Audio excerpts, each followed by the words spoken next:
Welcome সবাইকে। তো miscellaneous men's পরীক্ষার পেপার 1-এ আজকে আমরা যেটা ডিসকাস করব সেটা হচ্ছে 20 মানে 20টা মতো তোমাদের সম্ভাব্য রিপোর্টের ইংলিশ রিপোর্টের কিন্তু টপিক, ঠিক আছে?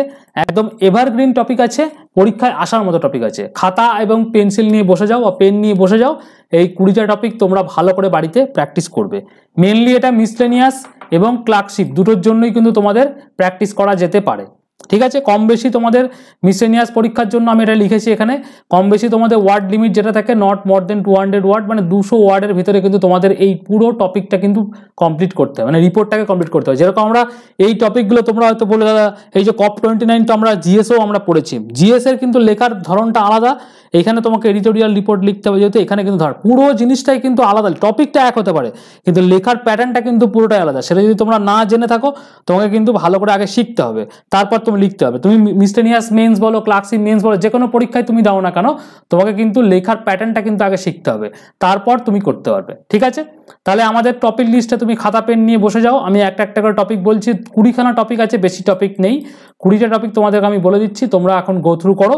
ভবিষ্যতে আমি তোমাদের আরো বেশি বেশি টপিক এগুলো থেকে তোমরা প্র্যাকটিস করে গেলে পরীক্ষায় ডেফিনেট করে কমন পাবেই পাবে। চলো শুরু করা যাক। প্রথম কি বলেছে, write a news paper report on, তোমাদের হচ্ছে যে এই নেপালের যে বিভিন্ন জায়গায় যে ভূমিকম্প হলো সেটা নিয়ে লেখা যেতে পারে, ওকে? এটা 1 নম্বর টপিক গেল। 2 নম্বর হচ্ছে HMBP ভাইরাস অন সোসাইটি, তার ইম্প্যাক্ট, এটা ইম্পর্টেন্ট আছে। ডাউরি সিস্টেম ইন ইন্ডিয়া, এটা একটা ইম্পর্টেন্ট টপিক। নেক্সট হচ্ছে যে ক্যালিফোর্নিয়ায় যে দাবানল হলো, ওয়াইল্ড ফায়ার হলো, সেটা নিয়ে তোমাকে কিন্তু রিপোর্ট লিখতে দেওয়া হয়েছে, একদম রিসেন্ট টপিক, ওকে? এরপর হচ্ছে accident due to the misuse of mobile phones, mobile ফোনে মিসইউজ করার জন্য অ্যাক্সিডেন্ট হয়ে গেল, সেটা ট্রেন দেখবে পারাপার করতে গিয়ে অনেক সময় মোবাইল কথা নিয়ে বলতে বলতে সেটাও তুমি লিখতে পারো, ঠিক আছে? ট্রেন অ্যাক্সিডেন্ট যদি দিয়ে দেয় এরকমভাবেও কিন্তু করা যেতে পারে। তারপর নেক্সট হচ্ছে তোমাদের ট্রাফিক হ্যাজার্ড ইন কলকাতা, কলকাতাতে প্রচণ্ড ট্রাফিক হ্যাজার্ড হচ্ছে, সেটা নিয়ে তোমাকে লিখতে দেওয়া হয়েছে। কি লিখতে দেওয়া হয়েছে না, তোমাদের একটা রিপোর্ট লিখতে দেওয়া হয়েছে, নিউজ পেপার রিপোর্ট লিখতে দেওয়া বলেছে। নেক্সট কি বলেছে 7 নম্বর টপিক, সেটা হচ্ছে ফ্রিকুয়েন্ট ট্রেন অ্যাক্সিডেন্ট। দেখো এখন কিন্তু প্রচণ্ড ট্রেন অ্যাক্সিডেন্ট হচ্ছে, তো সেটা কিন্তু তোমাদের কিন্তু একটা টপিকের মধ্যে চলে আসে, এত ফ্রিকোয়েন্সি ঘন ঘন তোমাদের কিন্তু ট্রেন অ্যাক্সিডেন্ট হচ্ছে, সেটা তোমার টপিক লিস্টে থাকবে। আর একটা হচ্ছে এটা স্ট্যাটিক টপিক, বিভিন্ন যে গোডাউন রয়েছে, গোডাউনে তোমাদের লোকাল যে ফ্যাক্টরি রয়েছে সেখানে একটা বিধ্বংসী আগুন লেগে গেছে, তো সেটা নিয়ে তোমাকে একটা রিপোর্ট লিখতে বলা হয়েছে। নেক্সট হচ্ছে ওমেন রিজার্ভেশন বিল, এটা নিয়ে তোমাকে রিপোর্ট লিখতে বলা হয়েছে। তারপর 10 নম্বর হচ্ছে COP29, এটা হচ্ছে তোমাদের একদম রিসেন্ট টপিকের মধ্যে পড়েছে, এটা রিসেন্ট টপিক, এখানে তোমাদের এটা রিসেন্ট টপিক, এটা রিসেন্ট, এই দুটো রিসেন্ট টপিক, এটা রিসেন্ট টপিক। তোমাদের কিন্তু মিসেলিনিয়াস বলো, ক্লার্কশিপ বলো, এই ধরনের পরীক্ষায় কিন্তু আগেরবারে যেমন ক্লার্কশিপে তোমাদের মেইনসে তোমরা দেখবে দুটোই কিন্তু করোনা ভাইরাস নিয়ে, বাংলা ইংলিশ দুটোই করোনা ভাইরাস নিয়ে চলে এসেছিল, তো সুতরাং এরা কিন্তু তোমাদের কি করে রিসেন্ট যে ট্রেন্ডিং টপিকগুলো থাকে সেইগুলো নিয়ে কিন্তু তোমাদের বেশি করে পরীক্ষায় আসে, অ্যাজ কম্পেয়ার টু WBCS যেরকম স্ট্যাটিক টপিকের উপর আসে, এথিক্যাল বলো বা তোমাকে একটা আলোচনা মানে থিঙ্কিং করে অ্যানালাইসিস বার করতে হয়, সেরকম ধরনের WBCS টপিক কিন্তু সম্পূর্ণ আলাদা। আর এই ধরনের ওয়ান ডে এক্সামের টপিকগুলো কিন্তু অন্য রকমের, তো সুতরাং তোমাকে দুরকমভাবেই কিন্তু অ্যানালাইসিস করে পড়াশোনা করতে হবে, ঠিক আছে? চলো 11 নম্বর টপিক আমরা দেখি, আর্টিফিশিয়াল ইন্টেলিজেন্স অ্যান্ড ইন্টেলিজেন্স, এটা নিয়ে রিপোর্ট লিখতে হবে। নেক্সট হচ্ছে national education policy 2020, women empowerment, women safety এবং সিকিউরিটি। দেখো তোমাকে কিন্তু এই women safety, security, empowerment related কিন্তু করতে হবে, কারণ আরজি করের ঘটনা আমরা দেখে নিয়েছি, তো সুতরাং এই রিলেটেড কিন্তু একটা কিন্তু আসতেই পারে, ঠিক আছে?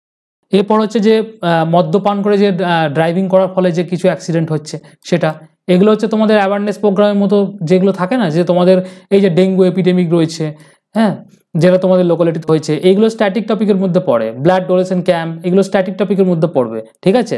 এগুলো তোমাকে কিন্তু ক্লাসিফিকেশন করতে হবে। নেক্সট আর একটা কি আছে 17 নম্বর টপিক, যেটা আমাদের খুব ইম্পর্টেন্ট, সেটা হচ্ছে ওয়ান নেশন ওয়ান ইলেকশন, এটা একটা তোমাদের কারেন্ট টপিকের মধ্যে পড়লো। নেক্সট কি বলেছে, নিউজ পেপার রিপোর্টিং করতে হচ্ছে গ্লোবাল ওয়ার্মিং অ্যান্ড ইম্প্যাক্ট, এটা একদম যাকে বলে এভারগ্রিন টপিক, তোমাকে এই এনভায়রনমেন্ট রিলেটেড কিন্তু অনেকগুলো টপিক করে দিতে হবে, এখান থেকে এনভায়রনমেন্ট, সোশ্যাল ইস্যু, এগুলো তোমার কিন্তু আসবে, কারেন্ট ইস্যু, এগুলো তোমার কিন্তু করে যাবে। নেক্সট চলো news paper reporting, apartment building collapse in কলকাতাতে, কলকাতা দেখে নিয়েছো যে বিল্ডিং কোলাপস হয়ে গেছে, কি হবে, তো এটা কেন হচ্ছে না হচ্ছে সেটা নিয়ে কিন্তু তোমার একটা রিসেন্ট কিন্তু নিউজ এসছে, তো সেটা তোমাকে মাথায় রাখতে হবে।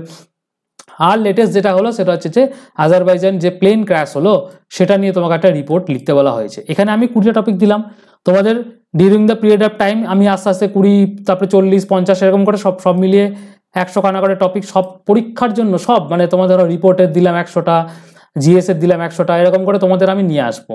তো তোমরা এগুলো প্র্যাকটিস করে যাবে, এবং এগুলো যখন তুমি প্র্যাকটিস করে যাবে ডিরেক্ট ইনডিরেক্টলি দেখবে তুমি এখান থেকেই কমন পেয়ে যাচ্ছ। তোমাকে আর নতুন করে টপিক ভাবতে হচ্ছে না যে কি টপিকের জন্য লিখবো রে বাবা। তো সেই টপিকে দেওয়ার জন্য আমরা আছি। আমি অলরেডি তোমাদের এখানে প্রিভিয়াসলি জিএস এর টপিক 30টা দিয়ে দিয়েছি, তোমরা গিয়ে দেখে নেবে, ওইগুলো প্র্যাকটিস নিশ্চয়ই করছো। আর একটা জিনিস বলে দিই, তোমরা যারা জানো না, আমাদের ভিশন WBCS প্ল্যাটফর্মে পিএসসি ক্লার্কশিপ এবং মিসলেনিয়াস 2023-কে নিয়ে কিন্তু অলরেডি একটা ডেসক্রিপটিভ ব্যাচ অক্টোবর থেকে চলছে। এখানে এখনো পর্যন্ত 110টা ক্লাস এবং মক টেস্ট এবং যতগুলো টপিক এখানে আলোচনা করলাম, এইগুলো হচ্ছে আপকামিং আমাদের মিসলেনিয়াসে মক আসবে, সেই মকেতে আমরা ইনক্লুড করেছি এবং মকের জন্যই এগুলো রেডি করা হচ্ছে। তো তাই জন্য তোমাদেরকে আমি কিন্তু দিয়ে দিলাম, এগুলো একদম সুন্দর করে অ্যান্সার রাইটিং, মডেল অ্যান্সার তোমাদেরকে এই ব্যাচের মধ্যে প্রোভাইড করা হবে, ঠিক আছে? তো অক্টোবর, নভেম্বর, ডিসেম্বর, জানুয়ারি, এই 4 মাসের ক্লাস যতগুলো হয়ে গেছে তোমরা আজকে জয়েন করলে আজকেই পেয়ে যাবে। তো যারা মনে করছো মিসলেনিয়াস এবং ক্লার্কশিপের জন্য ডেসক্রিপটিভ প্যাটার্নে পড়াশোনা করবে, তারা আমাদের এই এক্সিস্টিং ব্যাচটায় তোমরা জয়েন করতে পারো। তার জন্য তোমাকে কি করতে হবে, এই যে আমাদের নাম্বারটা রয়েছে 9333111815, এই নাম্বারে তোমরা একটা আমাকে হোয়াটসঅ্যাপ মেসেজ করবে, দিয়ে বলবে দাদা তোমাদের যে ব্যাচটা অক্টোবর থেকে শুরু হয়েছে তার PDF ডিটেলসটা একবার দাও, আমি তোমাকে দিয়ে দিচ্ছি।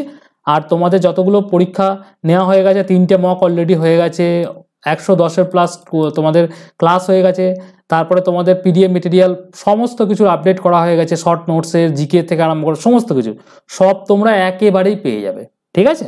তো তোমরা যারা যারা ইন্টারেস্টেড তারা আমাকে মেসেজ করতে পারো। টিল দেন তোমাকে এই টপিকগুলো দিলাম, তোমরা ভালো করে গো থ্রু করো, বাড়িতে লেখার চেষ্টা করো। যদি না লিখতে পারো আমাদের ব্যাচে জয়েন করতে পারো, কীভাবে লিখতে হয় সেগুলো আমরা বুঝিয়ে দিয়েছি।